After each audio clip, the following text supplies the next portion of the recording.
ముందుగా ఒక like button నొక్కి ఈ వీడియోని పూర్తిగా చూస్తే ఫలితం పూర్తిగా దక్కుతుంది.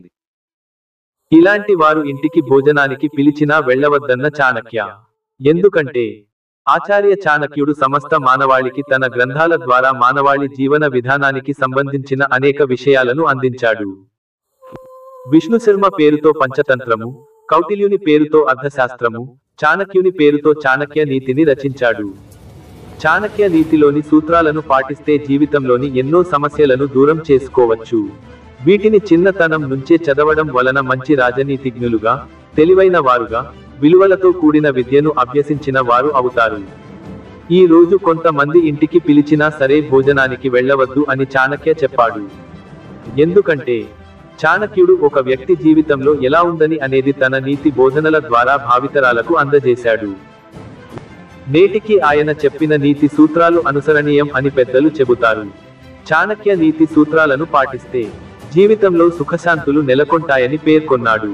సమాజంలో మనుషుల మధ్య సంబంధాలు చాలా అవసరం అని నీతి శాస్త్రం చెబుతోంది. అయితే కొందరి వ్యక్తులకు మాత్రం ఎంత వీలైతే అంత దూరంగా ఉండాలని చెబుతోంది.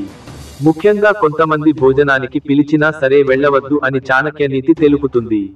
సర్వసాధారణంగా ఎవరైనా భోజనానికి ఆహ్వానిస్తే వెళ్తాం. అయితే కొందరి ఇళ్లలో భోజనం చేయడం అంత మంచిది కాదని ఆచార్య చాణక్య చెబుతున్నాడు. 1. అప్పుగా డబ్బులు తీసుకున్న వారి ఇంటికి ఎవరి దగ్గర అయినా డబ్బులను అప్పుగా తీసుకుంటే వారు భోజనానికి పిలిచినా సరే వెళ్ళవద్దు అని చాణక్య నీతి చెబుతోంది. ఎందుకంటే వారి దగ్గర మీరు డబ్బులు తీసుకున్నారు కనుక పిలిచిన వెంటనే భోజనానికి వెళ్తే వారు మిమ్మల్ని చిన్న చూపు చూసే అవకాశం ఉంది. ఒకవేళ మీరు అప్పుగా తీసుకున్న డబ్బులను సమయానికి తిరిగి ఇవ్వలేకపోయి ఉంటే మిమ్మల్ని అవమానించే అవకాశం కూడా ఉంటుంది.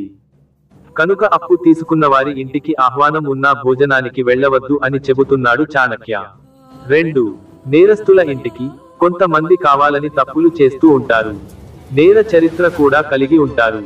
ఇటువంటి వ్యక్తులున్న వారి ఇంటికి వెళ్లి భోజనం చేయడం అంటే వీరితో సమానంగా మిమ్మల్ని చూస్తారు. వారితో స్నేహం ఉందని భావించి మీరు కూడా నేరస్తులు అన్నట్లు భావిస్తారు. కనుక ఇటువంటి వ్యక్తి ఇంటికి భోజనానికి వెళ్లడం వలన సమాజంలో చిన్న చూపు చూస్తారు. 3. డబ్బే జీవితం అనుకునేవారి ఇంటికి సాధారణంగా డబ్బులు ప్రతి ఒక్కరికి కావాలి. డబ్బులంటే ప్రతి ఒక్కరికి ఇష్టమే. అయితే కొంతమందికి డబ్బంటే అత్యాశ ఉంటుంది. ఇలాంటి వ్యక్తులకు ఎంత దూరంగా ఉంటే అంత మంచిది. డబ్బుపై అత్యాశ ఉన్న వ్యక్తులు ఇంటికి పిలిచినా సరే భోజనానికి వెళ్ళవద్దు అని చాణక్య చెబుతున్నాడు. భోజనానికి వచ్చిన వారి నుంచి ఏదోకటి ఆశించే గుణం వీరి సొంతం. అంతేకాదు డబ్బుపై ఆశతో ఉన్నవారు పైకి మర్యాదగా ప్రవర్తించినా లోపల మాత్రం వేరే ఆలోచనలతో భోజనం పెడతారు. కనుక ఇటువంటి వ్యక్తుల ఇంటికి భోజనానికి వెళ్ళవద్దు అని చెప్పాడు ఆచార్య చాణక్య. 4. మాటలతో బాధపెట్టే వ్యక్తుల ఇంటికి కొందరు మాట అదుపు ఉండదు. నోటికి వచ్చినట్లు మాట్లాడి ఇతరులను బాధపెడతారు.